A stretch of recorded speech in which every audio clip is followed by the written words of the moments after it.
Akenshi iyo bavuze umuntu mubi wavuzwe muri Bibiliya ntagatifu mu isezerano rishya, wumva Yuda Isikariyoti. Ni intumwa ya Yezu yari n'umubitsi we, irangije iramugambanira imugurishije ibiceri 30. Nyuma umutima waje kumucira urubanza, ndetse bivuga ko yiyahuye yimanitse. Yuda kandi atangwaho urugero rw'umuntu wavumwe n'Imana ku buryo buteye ubwoba. Ni kimwe na Kayini uvugwa mu isezerano rya kera, wishe murumuna we Abeli abitewe n'ishyari.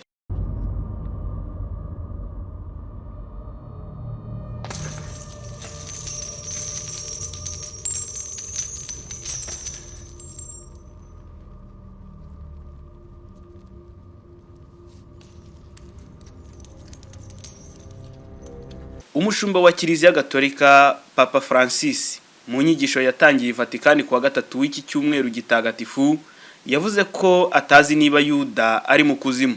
Ni ibintu byamaganiwe kure na benshi mu bifuza ko Kiliziya idahinduka ngo ijyane n'ibihe bigezweho bakunze kwita aba traditionaliste, byaje no kwamaganwa kandi n'izindi nzobere za Bibiliya. Papa Francis mu misa yabereye mu nyubako ya Casa Santa Marta yegeranye na bazilika yitiriwe Mutagatifu Petero i Vatikani, yatangiye ashaka kumvikanisha ko Yuda ashobora kuba yari umuntu mwiza nyuma akaza guhinduka. Yagize ati, Yuda birashoboka ko yari umuntu mwiza ufite intego nziza, ariko birangira abaye umugambanyi, ageraho ajya kugurisha Yezu mu isoko. Yezu Kristo nta na rimwe yamwise umugambanyi mu buryo bwihariye, ahubwo amwita inshuti akanamusoma. Papa yakomeje ati, ikintu cyantangaje nuko Yezu nta na rimwe yigeze amwita umugambanyi. Yezu avuga ko azagambanirwa, ariko ntiyita Yuda umugambanyi. Yongeyeho ati, iyobera rya Yuda ni irihe? Ntabwo mbizi. Yuda yapfuye ate? Ntabwo mbizi. Yego, Yezu amuvugaho ibintu biteye ubwoba, ko hagowe umuntu wemeye kugambanira umwana w'umuntu, ndetse akavuga ko icyari kuba cyiza ari uko uwo muntu aba ataravutse. Ariko ibyo ntibivuze ko Yuda ari mu kuzimu. Njyewe simbizi. Nge ndibanda ku ijambo Yezu yamubwiye ngo ni inshuti. Ibi Papa Francis yavuze ntabyumvikanaho na Cardinal Thomas Collins, Archiepiscopi wa Toronto muri Canada.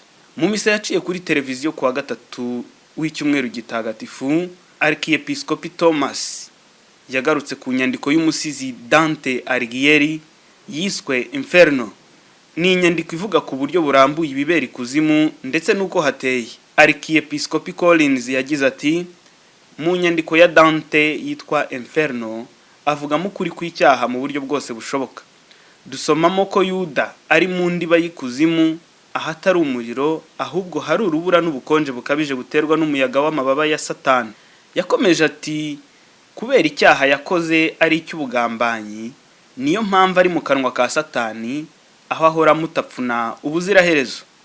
Tuzi ibyabaye kuri Yuda, ntiyigeze yicuza, ariko iyo abishaka yari kwicuza nk'uko Petero wihakanye Yezu yabigenje. Ibi byatumye rero Yuda ajyanwa mu ndiba y'ikuzimu. Ibyo Papa yavuze kandi bihabanye n'ibyo Yezu yavuze kuri Yuda, nk'uko Cardinal Avery Dulles yabyanditse mu nyandiko yise Population of Hell, cyangwa abaturage b'ikuzimu. Yaranditse ati, isezerano rishya ntiritubwira mu magambo menshi niba hari umuntu uri mu kuzimu, ariko amagambo atandukanye yavuzwe kuri Yuda asobanuye nta gushidikanya ko ari byo byamubayeho. Mu Ivanjiri ya Yohani umutwe wa 17 umurongo wa 12, Yezu avuga ko ab'Imana yamuhaye bose yabakomeje ntihagire uzimira uretse umwana nyagucibwa ari we Yuda, kugira ngo ibyanditswe byuzuzwe. Naho muri Yohani umutwe wa 6 umurongo wa 70, Yezu yita Yuda uwa Sekibi. Hari n'ahandi Yezu avuga ko byari kuba byiza iyo Yuda bataravutse. Abahanga bakomeye ba Kiliziya nabo bashimangira ko Yuda yagiye ikuzimu. Mutagatifu Leo yagize ati,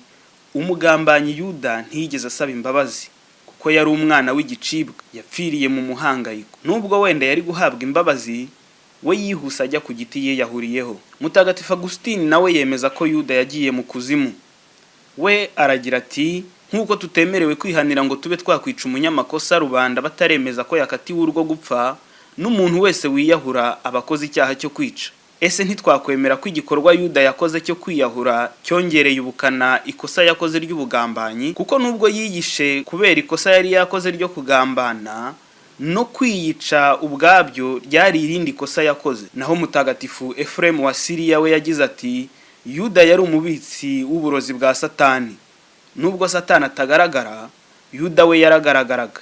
Nubwo amateka ya Satani ari maremare, inshamake yayo tuyisanga muri Yuda Isikariyote. Ugendeye rero ku ivanjiri n'izi nyandiko z'abatagatifu ba Kiliziya, washimangira ko Yuda ari mu kuzimu nta gushidikanya. Ni ibintu rero biteye kwibaza kuba Papa Francis, umushumba wa Kiliziya Gatolika uriho ubu, yashyira abakristu mu rujijo akavuga ko atazi aho Yuda ari, ndetse agasa n'uwumvikanisha ko Yezu yamugiriye impuhwe akajya mu ijuru.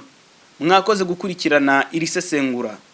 Muhawe ikaze kuri uru rubuga rwa Kiliziya Imwe, aho muzajya musanga amakuru, inyigisho ndetse n'isesengura bishingiye kuri Kiliziya Ntagatifu.